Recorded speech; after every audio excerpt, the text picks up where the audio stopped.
Good morning 11th class. Last topic हमने ये पढ़ा था, लास्ट सेकंड चैप्टर था हमारा, और सेकंड चैप्टर में हमने ये पढ़ा था कि सजीवी किसे कहते हैं, मर्तूपजीवी किसे कहते हैं, परजीवी किसे कहते हैं, स्वयं पोषी किसे कहते हैं, विषम पोषी किसे कहते हैं। इसी प्रकार एक आता है होलोजोइक। होलोजोइक को क्या कहते हैं? जंतु समभोजी।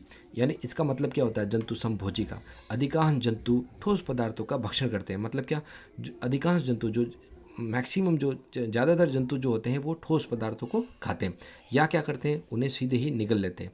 इसे क्या कहते हैं? ऐसे ऐसे पोषण को हम क्या कहते हैं? होलोजोइक कहते हैं या जंतु समभोजी कहते हैं। अब हम बात कर रहे हैं कि हमने जीवों को, यानी ये जो विटेकर है, इन्होंने जीवों को 5 जगत योजना के संदर्भ में विभक्त किया गया। तो ये 5 जगत योजना किसने दी थी? विटेकर ने दी थी। अब ये 5 जगत योजना कौन कौन सी? तो उसमें हम फर्स्ट पहले पढ़ रहे हैं मोनेरा।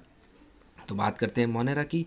तो इसके अंदर पाए जाने वाले सभी जीव कैसे होते हैं? सूक्ष्म होते हैं, मतलब छोटे होते हैं।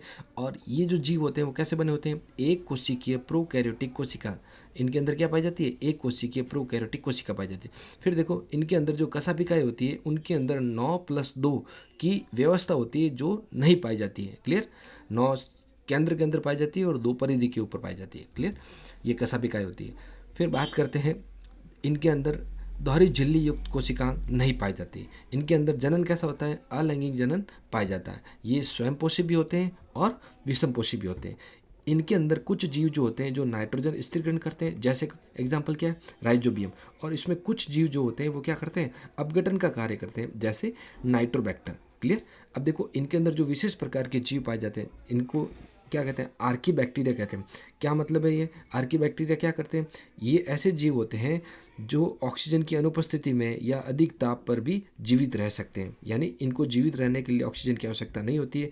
अधिक तापमान जैसे 80 डिग्री 100 डिग्री सेल्सियस टेम्परेचर पर भी ये जीवित रह सकते हैं। फिर एक नेक्स्ट होता है थर्मो एसिडोफिलस। थर्मो एसिडोफिलस के अंदर क्या? ये गर्म झरनों में पाए जाते हैं। क्लियर? तो वापस एक बार चेक कर लेते हैं क्या पढ़ा हमने कि मोनेरा के अंदर जो सभी जीव होते हैं वो सूक्ष्म होते हैं, एक कोशिकीय प्रोकैरियोटिक कोशिका से बने हुए होते हैं, या इनके अंदर एक कोशिकीय प्रोकैरियोटिक कोशिका पाई जाती है।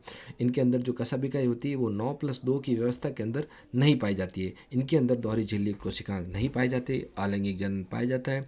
ये जीव स्वयंपोषी भी होते हैं और विषमपोषी भी होते हैं। स्वयंपोषी का मतलब क्या? ये अपना भोजन स्वयं बनाते हैं, और विषमपोषी जो भोजन के लिए दूसरे जीवों पर निर्भर रहते हैं। इनके अंदर जो कुछ जीव होते हैं वो नाइट्रोजन स्थिरीकरण का कार्य करते हैं, जैसे राइजोबियम, और कुछ जो होते हैं वो अपघटन का कार्य करते हैं, जैसे नाइट्रोबैक्टर। फिर बात करते हैं आर्की बैक्टीरिया। ये कैसे होते हैं? ये ऑक्सीजन की अनुपस्थिति और अधिक ताप पर भी जीवित रह सकते हैं। और थर्मो एसिडोफिलस गर्म झरनों में पाए जाते हैं। इसके बाद हम बात करते हैं प्रोटिस्टा की। सेकंड, पहला देखो, पहला जो जगत था विटेकर के अनुसार वो था मोनेरा। सेकंड हम बात करते हैं प्रोटिस्टा की। तो प्रोटिस्टा में क्या होता है? ये जीव एक कोशिकीय यूकैरियोटिक होते हैं। तो देखो मोनेरा कैसा था? प्रोकैरियोटिक था। ये कैसा है? यूकैरियोटिक है। मोनेरा एक कोशिकीय था, ये भी क्या है? एक कोशिकीय। लेकिन मोनेरा कैसा था? प्रोकैरियोटिक था, जबकि प्रोटिस्टा कैसा है? यूकैरियोटिक है। उनके अंदर केंद्रक विकसित नहीं होता है, लेकिन प्रोटिस्टा के अंदर केंद्रक विकसित होता है और दोहरी झिल्ली युक्त कोशिका पाए जाते हैं उनके अंदर। मतलब उनके क्या? मोनेरा के अंदर तो दोहरी झिल्ली युक्त कोशिका नहीं पाए जाते थे, जबकि प्रोटिस्टा के अंदर दोहरी झिल्ली युक्त कोशिका पाए जाते हैं। फिर मोनेरा के अंदर हमने पढ़ा था कि इनके अंदर अलैंगिक जनन पाया जाता है, जबकि प्रोटिस्टा के अंदर अलैंगिक जनन और लैंगिक जनन दोनों पाए जाते हैं। क्लियर? उनके अंदर जो कशापिका की संरचना होती थी वो 9+2 के अंदर व्यवस्थित नहीं थी, लेकिन प्रोटिस्टा के अंदर कशापिका 9+2 की व्यवस्था के अंदर पाई जाती है। फिर देखो इनकी जो कोशिका भित्ति होती है, इनकी जो कोशिका भित्ति होती है वो कोशिका भित्ति कुछ में उपस्थित होती है और कुछ में अनुपस्थित होती है। तो किसके अंदर उपस्थित होती है? शैवालों के अंदर पाई जाती है, डायटम के अंदर पाई जाती है। और किस में नहीं पाई जाती है? प्रोटोजोआ के अंदर कोशिका भित्ति नहीं पाई जाती है। क्लियर? फिर देखो ये जो प्रोटिस्टा है उसको 5 भागों में बांटा गया है। तो मैं इनके नाम बता देता हूँ, आपको ये याद रखना है। CDUSP। C that mean chrysophyte, D that mean dinoflagellate, U that mean euglenoid, S that mean slime mould, and P that mean protozoa. तो हम पहला पार्ट कर लेते हैं। पहला कौन सा है? क्राइसोफाइट। क्राइसोफाइट क्या होता है? ये शुद्ध जल, ये जो जीव होते हैं क्राइसोफाइट के अंदर जो विभक्त होते हैं, इनको विभक्त किया गया है। तो क्राइसोफाइट के अंदर पाए जाने वाले जीव कहाँ पर पाए जाते हैं? शुद्ध जल में पाए जाते हैं या समुद्र में पाए जाते हैं। एग्जाम्पल देख लो, जैसा कौन सा? डाइटम एंड सुनहरे शैवाल। सेकंड देखो इनके अंदर जो कोशिका भित्ति होती है वो किसकी तरह होती है, साबूदाने की तरह। जो साबुन होते हैं, साबुन हम रखते हैं ना, उसकी तरह होती है। इनकी कोशिका भित्ति कैसी होती है, साबूदाने की तरह पाई जाती है। इनकी भित्तियों में सिलिका उपस्थित होती है। सिलिका मतलब क्या, रेत। क्लियर। फिर सेकंड हम बात करते हैं डायनोफ्लैजिनेट।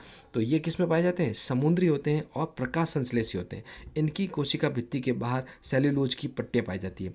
डायनोफ्लैजिनेट में कोशिका भित्ति के बाहर क्या पाई जाती है, सेल्यूलोज की पट्टियाँ पाई जाती है। फिर लाल डायनोफ्लैजिनेट की संख्या में जब वृद्धि हो जाती है या विस्फोट हो जाता है तो समुद्र का रंग कैसा दिखाई देता है, लाल दिखाई देता है। एग्जाम्पल क्या हो जाएगा, गोनियालेक्स। क्लियर। तो ये दो हमने आज पढ़ लिए हैं। पीछे के जो 3 रह गए हैं वो हम नेक्स्ट वीडियो के अंदर पढ़ेंगे। आप लोग इसको वापस एक बार रिवाइज कर लेना और कुछ समझ में नहीं आए तो मुझे इन्फॉर्म कर देना। Thank you.